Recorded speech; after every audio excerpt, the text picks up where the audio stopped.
Fala pessoal, tudo bem? O vídeo de hoje vai ser muito importante para quem está começando a investir no exterior ou está pensando em começar. Eu vou explicar alguns conceitos fundamentais sobre os REITs. Muita gente faz a comparação de que os REITs são como se fossem os primos dos nossos fundos imobiliários. Realmente eles têm várias semelhanças. Ambos são obrigados a aplicar uma grande parte do patrimônio no mercado imobiliário para receber em troca uma isenção tributária. Porém, existem também muitas diferenças entre os REITs e os FIIs. Então, eu vou começar o vídeo abordando justamente essas diferenças para que fique bem claro o que um REIT faz que um FII não pode fazer. Eu vou abordar também a questão do endividamento dos REITs, porque geralmente eles são ativos bem alavancados, então eu acho que esse é um tema que merece uma atenção especial de quem pretende investir em REITs. E por fim eu vou dar dicas sobre como pesquisar informações, quais documentos eu costumo olhar, qual site eu gosto de usar. Então vamos lá. Conforme eu já falei, a grande semelhança entre os FIIs e os REITs está no fato de que os dois são obrigados a investir uma boa parte do patrimônio no mercado imobiliário e assim eles recebem isenção tributária do governo. Porém, é importante a gente entender as diversas diferenças entre eles, principalmente o fato de que os REITs são estruturados como empresa. Então, eles têm funcionários, eles têm diretores próprios, possuem um conselho de administração, ao passo que os FIIs são um mero fundo de investimento, uma comunhão de recursos de várias pessoas e esses recursos são geridos pela figura de um gestor profissional.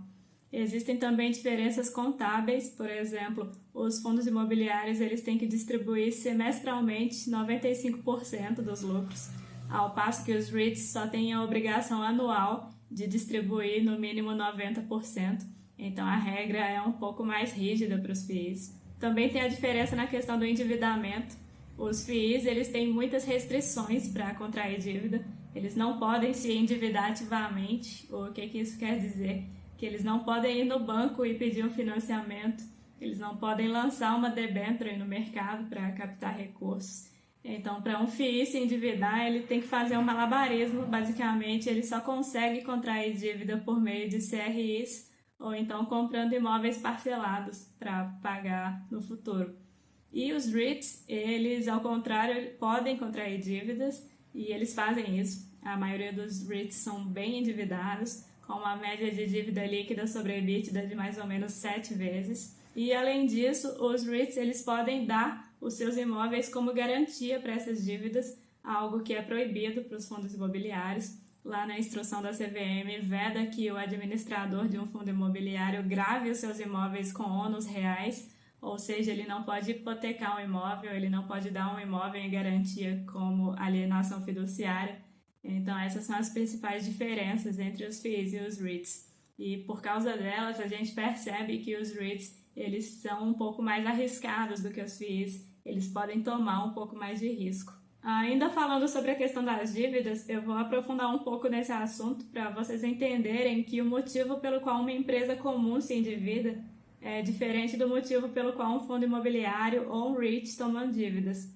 Aqui na tela vocês estão vendo o resumo de uma DRE, que é a demonstração do resultado do exercício de uma empresa.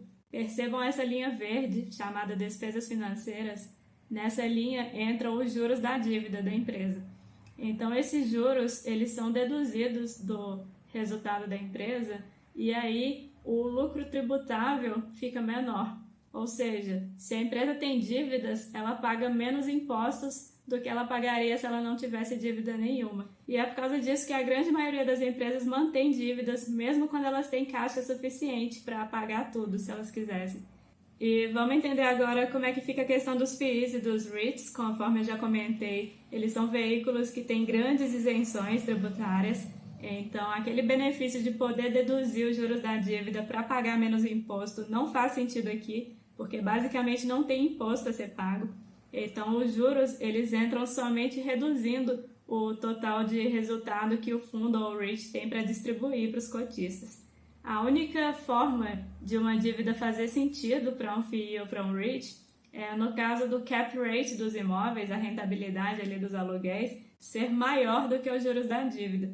Nesse caso, faria sentido, por exemplo, para um fundo comprar um imóvel que vai render, por exemplo, 7% ao ano e pagar esse imóvel através de uma dívida que custa 5% ao ano, por exemplo.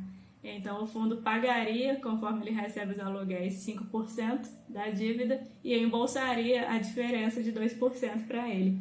Somente assim faz sentido para um FII ou para um REIT se endividar. Mas como que eu uso essa informação do endividamento, já que a maioria dos REITs são alavancados mesmo sem ter tantas vantagens assim para se endividar? Geralmente eu busco aqueles REITs com menor alavancagem dentro do segmento dele, ou que pelo menos estejam alinhados com a média do setor. E onde que eu encontro essas informações? Como que eu sei qual que é a média de endividamento de um segmento? Eu vou mostrar agora para vocês qual site que eu costumo usar.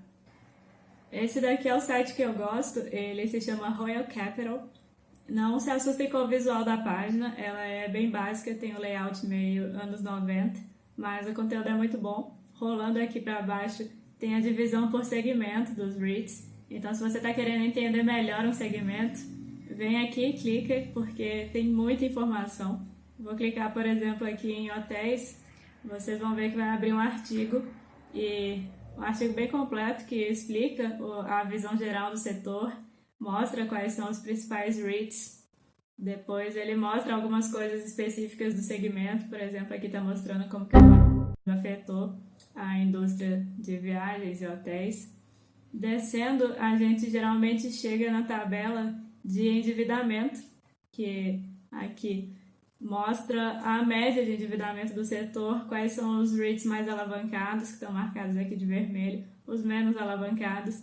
Então aqui, por exemplo, no segmento de hotéis, o endividamento médio é de 4,2 a dívida sobre EBITDA. O que eu geralmente faço é selecionar aqueles REITs que estão mais ou menos próximo ou abaixo dessa média, para aí então continuar o meu estudo. Então eu recomendo muito esse site, ele é bem útil, principalmente para quem está começando e ainda não entende direito os segmentos. Venham aqui e façam a leitura dos artigos, é bem instrutivo. E depois de fazer essa filtragem inicial com a ajuda do Royal Capital, eu sugiro que vocês já partam direto para o site de Investor Relations do REIT. Ele é o famoso site de RI, como a gente chama aqui no Brasil. Dentro do site de Investor Relations, o formulário que eu costumo olhar mais é o chamado 10K, 10K em português. Esse seria o equivalente das nossas demonstrações financeiras padronizadas e, além dos relatórios contábeis, tem também comentários da administração, explicações e tudo mais que você precisa para entender melhor sobre o REIT.